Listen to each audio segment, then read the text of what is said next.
Hey, have you ever just thought about walking away from everything and maybe hopping in a vehicle and traveling the country?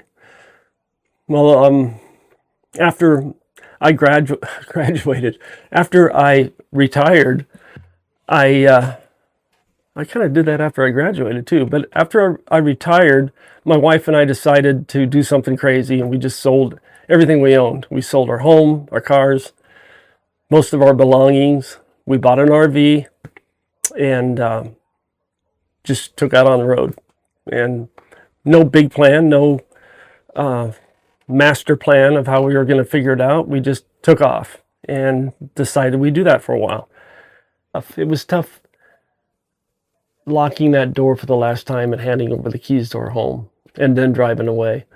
That was a very emotional time, experience. That was our home. That was the home we lived in together, and our kids were there. And so why'd we do it?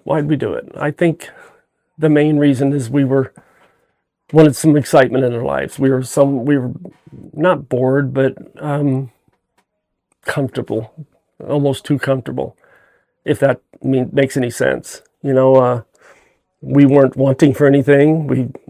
If we wanted to go somewhere, we would do it. But that adventure, I think we both wanted some adventure in our life, and it provided that.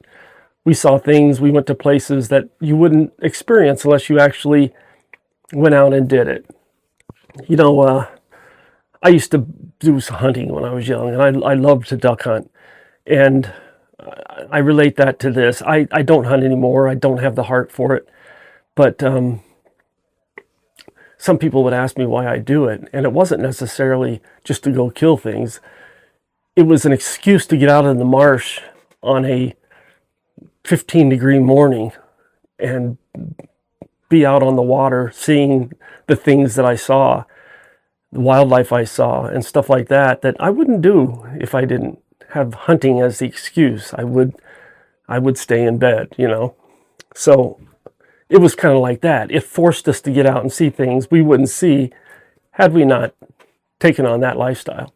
Things I probably wouldn't have done had I just stayed at the house. We bought e-bikes. We could get around while we were out there because we didn't buy any type of tow vehicle to get around. So once we parked the vehicle, it was a Class C RV, so it was all one unit. So to pick up and go to the store or something like that would be a real pain once you're set up. So we bought e-bikes, and I was able to e-bike around. And it was like discovering a new joy in my life that I hadn't had since I was a kid, riding a bike again. That freedom of just taking out on a bike was exhilarating. Still is. To this day, I use an e-bike to get around town here and get outside of town in our little small town in Nebraska. I'm able to get out on the country roads and drive around on the e-bike. The e-bike was a offshoot or something that came of doing this RV life. We traveled the whole West. We saw Arkansas. We saw a lot of New Mexico, Texas. We went into Arizona and did the whole Quartzsite, Arizona thing. Experienced that. We stayed in some beautiful places in New Mexico, City of Rocks and Rock Mount, and some of these places are really neat, and you'll never experience them unless you camp in them.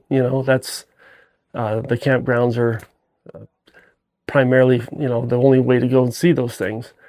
Rock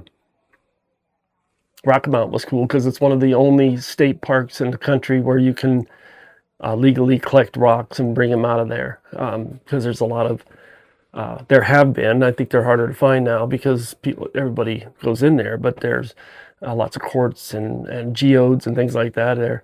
So that was a neat area. And City of Rocks is something that just needs to be seen. It's really cool. It's like a moonscape, or they could film movies there, like a Star Trek episode or something. It's really cool. I even tried doing a little bit of, gardening got in my blood even when I was on the road, and I would plant things while in an RV, and I saved plants the whole trip. Anyway, we saw all that, experienced all that, but it all kind of got real when we got COVID. And I'm going to talk more in depth about that in the next episode. I know this is going to be a little bit different than I have been posting, but it'll give a backstory as to why I'm gardening now, why I love it so much, and just touch on some things that I learned that have helped me now, and maybe some insights that I can pass on to you if you want to consider doing something like that, or some of the tips I learned along the way. So I hope to see you next time. Take care. Thanks for coming.